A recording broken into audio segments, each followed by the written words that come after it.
2 years after my divorce, I signed up for my first online dating site. I was filled with mixed emotions. On the one hand, I was petrified. I had heard so many horror stories. On the other hand, I was excited. I could find love. Well, the first few weeks were filled with mismatches, men who were duds, not my type. And then I was home alone on a Saturday night, and I got an email from a guy named Charlie.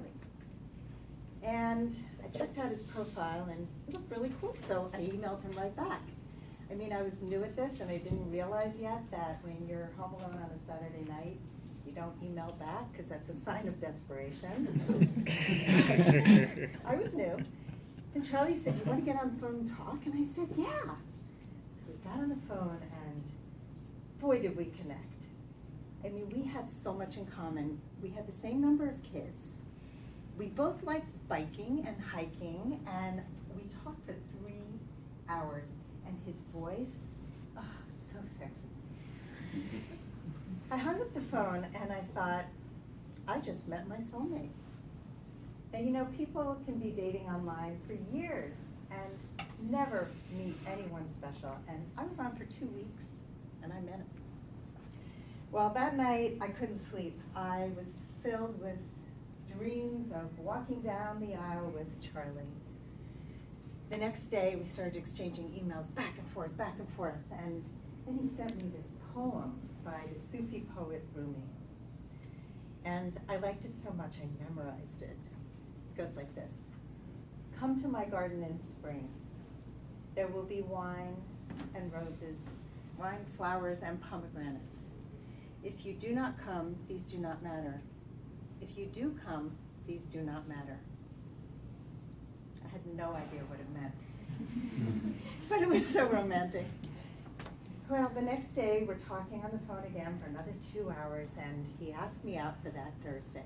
4 days away, I'm going to meet Charlie. And I'm obsessed. I'm looking at his profile every single moment. I just can't get over it. And I noticed that there's only one photo of him, and it's kind of dark, and he's not smiling. And so the next time we talk, I said, you know, Charlie, there's only this one photo, and you're not smiling, and I'd love to see more photos. And he said, no, I'm really not photogenic. I said, but you're not smiling. I mean, do you have any teeth? And he said, well, I have a few. So I said, okay, we're going to meet on Thursday, no problem. Finally, Thursday comes, and remember, I have not eaten or slept the entire week. I am so anxious and excited to meet this guy. And we're meeting in New Rochelle, which was halfway between our two homes. He lived in New Jersey, I'm in Stamford, and we're supposed to meet at Cosey's. So I'm pulling into the parking lot, and I get a call from Charlie. Sandy, hope you haven't left your house yet. I said, Charlie, I'm here. And he said, oh no, I'm stuck in traffic. I'm at the Lincoln Tunnel, and I might be here another hour. I said, don't worry, I waited a lifetime for you. I can wait another hour. So I'm like pacing. I mean, this is the hardest thing, to wait for this guy. So an hour goes by, and he calls me again. I'm still at the Lincoln Tunnel. And I might have to cancel the date, because I have to be at work in a few hours.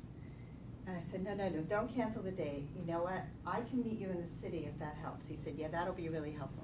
And I said, great, there's a Starbucks on 86th and Columbus, meet me there.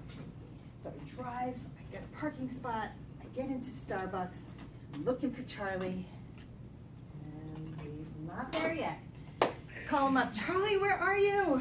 And he says, I'm at the parking lot around the corner, just sit tight, and actually, could you go outside of Starbucks and wait for me?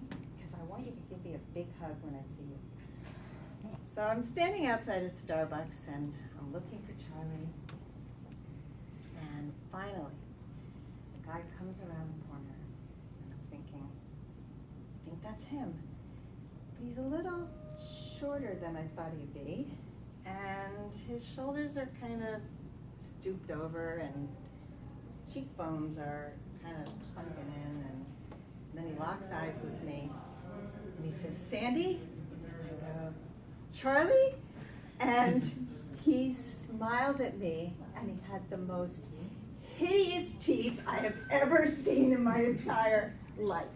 I mean, they were yellow and green and missing and crooked, and I mean, like everything that you can imagine wrong with teeth, he had that.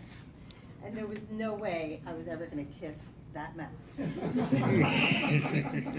And then he comes in for the hug. And I'm like cringing in the corner there. And he smells like mothballs. Oh. It was like somebody had taken a balloon and popped and all the air came out. I mean, the Charlie that I had imagined and I had spoken to on the phone and the Charlie in front of me didn't seem like the same person. Somehow I got through an hour of conversation with him, but I learned a really important lessons on that date. Number one, a profile is not a person. You really have to meet as soon as possible. Number two, manage your expectations. I don't care if it's a first date, a first interview, keep it real. And number three, don't ever come to a first date in your wedding dress. Thank you.